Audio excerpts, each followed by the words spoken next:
Hello guys, welcome to our channel. This is Teja. ప్రస్తుతం మనతో పాటు సీనియర్ జర్నలిస్ట్ జగదేవ్ గారు ఉన్నారు. నమస్తే సార్. నమస్తే. సో ఒక రకంగా కూటమి ప్రపంచం సృష్టించడానికి కారణం పవన్ కళ్యాణ్ గారు, అలాగే బీజేపీ వీళ్ళతో పొత్తులతో ఉండటం అందరికీ తెలుస్తుంది. కానీ నిజానికి లోకేష్ గారు ఈ పొత్తులు కానీ బాబు గారు అరెస్ట్ అవ్వకముందు కానీ యువగలమని ఒక పాదయాత్ర స్టార్ట్ చేసినప్పటి నుంచి టీడీపీకి ఒక వేవ్ వచ్చిందని చెప్పేసి చెప్తున్నారు. ఒక రకంగా టీడీపీ పుంజుకోవడానికి కూడా కారణం అదే అని చెప్తున్నారు. సో దాని గురించి ఇప్పుడు కూటమి ప్రభుత్వం ఏర్పడడంలో కీలక పాత్ర first man of the series అంటే పవన్ కళ్యాణ్కి ఇవ్వాలి. నెక్స్ట్ ఇమ్మీడియట్ అంత కీలక పాత్ర వహించింది లోకేష్ అనే చెప్పచ్చు. ఎందుకంటే పవన్ కళ్యాణ్ అంటే చెప్పాను ఇంతకుముందు మాట్లాడుకున్నాం, ఆయన ఎట్లా బీజేపీని కూడా అంత పర్సనల్ని టీడీపీతో కలవడానికి ఎలాగా పొత్తులు కుదిర్చారు, ఎన్ని ఇబ్బందులు పడ్డారో అవన్నీ కూడా మాట్లాడుకున్నాం. ఇక్కడ లోకేష్ గారి విషయానికి వస్తే మంగళగిరిలో పోటీ చేశారు, ఓడిపోయాడు. సరే, తండ్రి పదవి ఇచ్చారు కాబట్టి ఎమ్మెల్సీగా చేసి మినిస్టర్ అయ్యారన్నారు. ఈయనకి ఏం మాట్లాడడమే రాదు, పప్పుగాడు, శుద్ధ వేస్ట్, తల్లిచాటు బిడ్డ, ఏదో నెపోటిజం, రాజకీయాల్లో కూడా నెపోటిజం ఉండబట్టే ఈయనకి ఆ మాత్రమే వచ్చింది. అదే జూనియర్ ఎన్టీఆర్ గారిని చుంటే ఇప్పటికి భలే ఉండేది. ఇట్లాంటివన్నీ ఒకటి కాదు. నాకు తెలిసి పవన్ కళ్యాణ్ గారి తర్వాత అంత ట్రోల్స్ మళ్ళీ లోకేష్ గారు ఎదుర్కొన్నారని నా అభిప్రాయం. ఎంత ఎదుర్కొన్నా కూడా ఆయన జనాల్లోనే ఉన్నాడు. ఇంకొక పెద్ద ఘోర పరాభవం అంటే అవమానం ఏంటంటే కన్న తల్లిని కూడా అవమానించారు ఆయన. ఇప్పుడు మిమ్మల్ని నన్ను అన్నా మనం పట్టించుకోం, కొంత కాసేపు ఆవేశపడతాం, వేస్ట్ గడరా నన్ను ఊరుకుంటాం. కానీ అదే మీ తల్లిను నా తల్లిని ఎవడైనా అంటే ఊరుకుంటామా? ఆయన అప్పటికీ సంయమనం పాటించాడు. పాటిస్తూనే వీళ్ళకలా కాదు, మనం కొడితే కుంభస్థలాన్ని కొట్టాలి, మనం అంటే ఏంటో చూపించాలి అన్నాడు. ప్రజల్లోనే ఉన్నాడు. కరోనా ఎప్పుడైతే వచ్చిందో ఆయన మాటలోనే చెప్పాడు, కరోనా ఎప్పుడైతే వచ్చిందో తన భార్య, ఆమె బ్రాహ్మణి గారు, ఆవిడ ఏదైతే చెప్పిందో చాలా చేంజ్ చేసింది.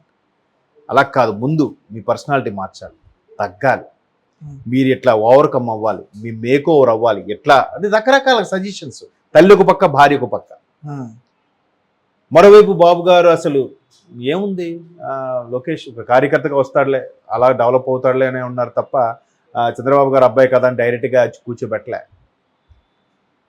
అట్లా ఏం చేద్దాం, మొత్తానికి చాలా చేంజ్ అయ్యారు. ఎందుకంటే ఎంత చేంజ్ అయ్యారంటే రామ్ గోపాల్ వర్మ అనే ఒక ఫేమస్ డైరెక్టర్ జనరల్గా అమ్మాయిల గురించి హీరోయిన్ గురించి మాట్లాడదు తప్ప అబ్బాయిల గురించి హీరోయిన్ గురించి ఎప్పుడు పొగడారు. అటువంటిది ఆయన కూడా లోకేష్ బాగా చేంజ్ అయ్యారు.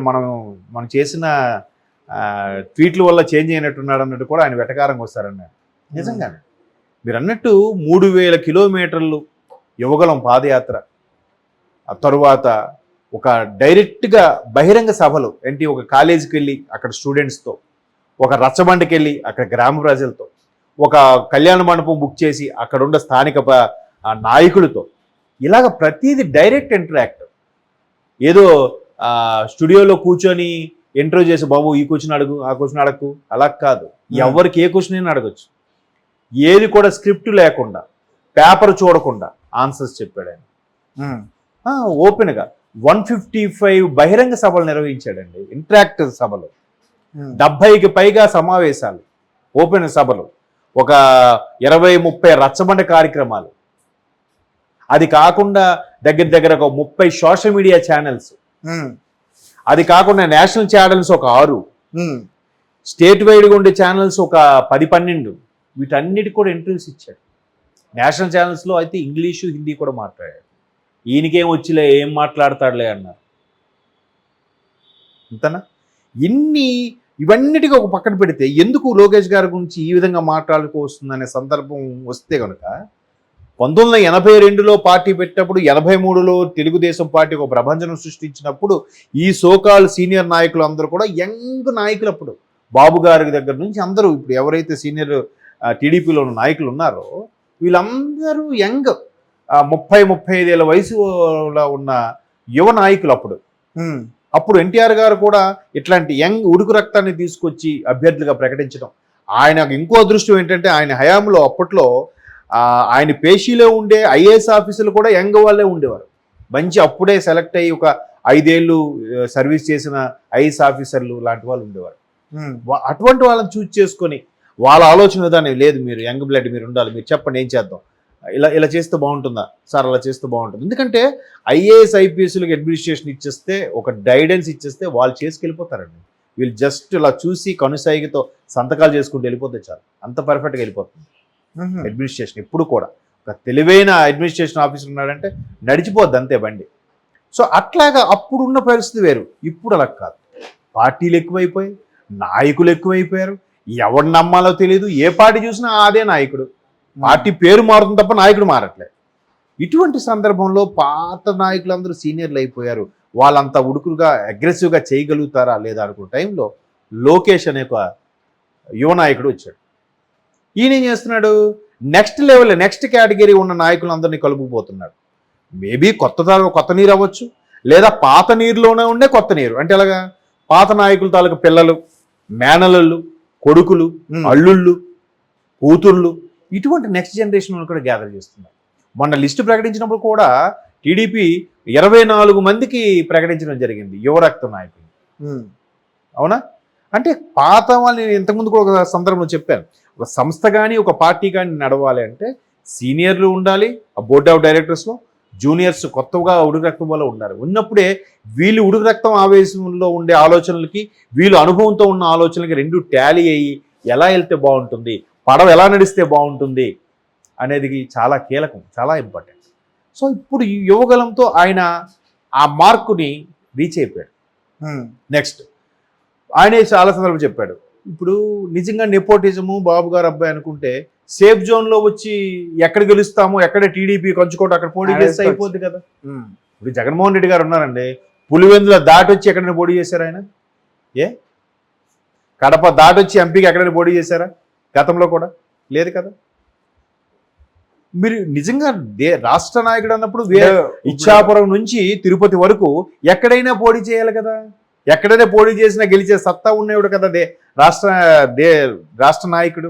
ఇప్పుడు ఇంతకుముందు ఎన్టీఆర్ గారు ఇద్దరుకుందా అలాంటి సత్తా? ఒకటి పవన్ కళ్యాణ్, రెండు లోకేష్ గారు కదా. ఇప్పుడు అంతకుముందు ఎన్టీఆర్ గారు టెక్కలి అంటే శ్రీకాకుళం జిల్లాలో చేశారు, నంద్యాలలో వాళ్ళకి పోటీ చేశారు, హిందూపురం అలా మార్చి కూడా చేసి గెలిచిన సందర్భాలు ఉన్నాయి. మరి మీరు అన్నట్టు పవన్ కళ్యాణ్ గారు, లోకేష్ గారు మంగళగిరి ఎందుకు ఎంచుకున్నారని అడిగారు. మంగళగిరిలో ఎప్పటికీ సుమారుగా 15 సార్లు 16 సార్లు బై ఎలక్షన్ అన్నీ కలిపి అయితే కేవలం 2 సార్లే టీడీపీ గెలిచిందంట అప్పటి నుంచి కూడా. ఓకే, మిగతా అయితే ఈయన ఏం చేశాడు, ఎక్కడైతే టీడీపీకి స్థానిక బలం లేదో, ఎక్కడైతే టీడీపీకి కార్యకర్తలు ఓటర్లు లేరో అక్కడి నుంచే పోటీ చేస్తాను పట్టుబట్టాడు. నేను ఓడిపోయినా పర్వాలేదు, అక్కడి నుంచే చేస్తాను. అలాగే చేశాడు. లాస్ట్ టైం మంగళగిరి నుంచి ఓడిపోయాడు, ఈసారి మంగళగిరి నుంచి జైకేతన్. మంగళగిరి నుంచి కూడా ఎక్కువగా ఓట్లతో ఓడిపోలేదు సార్, దాదాపు ఒక 6,000 ఓట్లతో ఓడిపోయారు అనుకుంటా. ఓడిపోయాడు కదండి, గెలిస్తే బుల్లెట్ దిగిందా లేదా అంటున్నారు, అంతే కదా. చెప్తున్నాను కదా, ఎలక్షన్స్ లో పాస్ మార్క్ అంటే ఏమీ లేదు. 100 ఓట్ల తేడాతో గెలిచినా గెలిచినట్టే, 2 ఓట్లతో గెలిచినా గెలిచినట్టే కదా. కాబట్టి ఇక్కడ అది కాదు, మొత్తానికి ఓడిపోయాడు అనుకుందాం. ఎందుకు ఓడిపోయాడు? మళ్ళీ అక్కడే అమ్మో ఈసారి పోతారు లేదు, ఎక్కడి నుంచే గెలవాలి, ఎక్కడ పోయిందో అక్కడే వెతుక్కోవాలి అన్నాడు. అలాగనే అయింది. ఇప్పుడు ఈరోజు బంపర్ మెజార్టీతో జైకేతను ఎగరవేశాడు. ఇప్పుడు రెడ్ డైరీ పట్టుకొని కూడా చూపిస్తున్నాడు ఆయన. ఎవడైతే ఆ బార్డర్ లైన్ క్రాస్ చేసి ఆ సివిల్ సర్వెంట్స్ ఐఏఎస్ కానీ ఐపీఎస్ కానీ మితిమీరిగా ఒక పార్టీకి ఒక అధికారానికి కొమ్ము కాసి పనిచేశారో అటువంటి వాళ్ళని రెడ్ డైరీలో ఎక్కించుకొని నేను చూపిస్తాను సత్తా, మా టైం వస్తుందని చెప్పాడు. అదే వచ్చింది. ఇప్పుడు ఏమో రేపు ఆయనకి హోమ్ ఇస్తారేమో చెప్పలేము, ఇస్తే ఎలా ఉంటుందో. ఉడుకు రక్తం ఆలోచనలు వేరే ఉంటే బాబు గారు అనుకోండి, ఇది ఇలా చేస్తే ఇష్యూ అవుతుందా, అది అలా చేస్తుందా ఇష్యూ అవుతుందా అని ఒక అనుభవంగా ఆలోచిస్తాడు. ఎందుకులే ఈ కక్ష సాధింపులు అన్నట్టుగా. కానీ కక్ష సాధింపు కాదు ఇక్కడ. బార్డర్ క్రాస్ అయిన అందరికి కూడా తగిన మూల్యం చెల్లించాల్సిందే. ఎవరైనా అదే ఆలోచిస్తారు. సినిమాలో కూడా అంతే కదండి. తప్పు చేసినప్పుడు క్లైమాక్స్లో విలన్ హీరో కొడుతుంటే వీడికి అవ్వాలరా, వీడికి అవ్వాలి మాత్రం అని అంటుంటారు ప్రేక్షకులు. ఇప్పుడు అందరూ చేశారా? రూరల్ ఏరియా సినిమాలు చూడండి, వాళ్ళు ఏడిస్తే వీడు ఏడ్చేస్తుంటాడు, వాడికి బా మంచి పని అయింది వీడికి అవ్వాలరా అని అంటుంటాడు. ఏదో వీడు పక్కింటి వాళ్ళ ఫీల్ అయిపోతుంటాడు. అలాగా రాజకీయాలు కూడా చాలా ఓన్ చేసుకునే సందర్భంలో కొంతమంది కొంత మూల్యం చెల్లించుకునే రోజులు వచ్చాయని అనుకుంటున్నాను. మొత్తానికి లోకేష్ గారు రావడం, యువగలం కూడా కొత్త నీరు మరలా టీడీపీకి ఇంజెక్ట్ అవ్వడం అనేది మంచి పరిణామం నా అభిప్రాయం. Okay sir. అంటే పాదయాత్ర కేసును ఇప్పటివరకు కూడా ఎవరు ఓడిపోలేదు. మనం గతంలో చూసాం, రాజశేఖర రెడ్డి గారు చనిపోయినప్పుడు జగన్మోహన్ రెడ్డి గారు పాదయాత్ర చేశారు, దాని తర్వాత షర్మిల గారు చేశారు, చంద్రబాబు గారు పాదయాత్ర చేసినప్పుడు గెలిచారు, లోకేష్ గారు పాదయాత్ర చేశారు, పార్టీ గెలిచింది, ఆయన కూడా గెలిచాడు. అవును. Okay sir, thank you so much.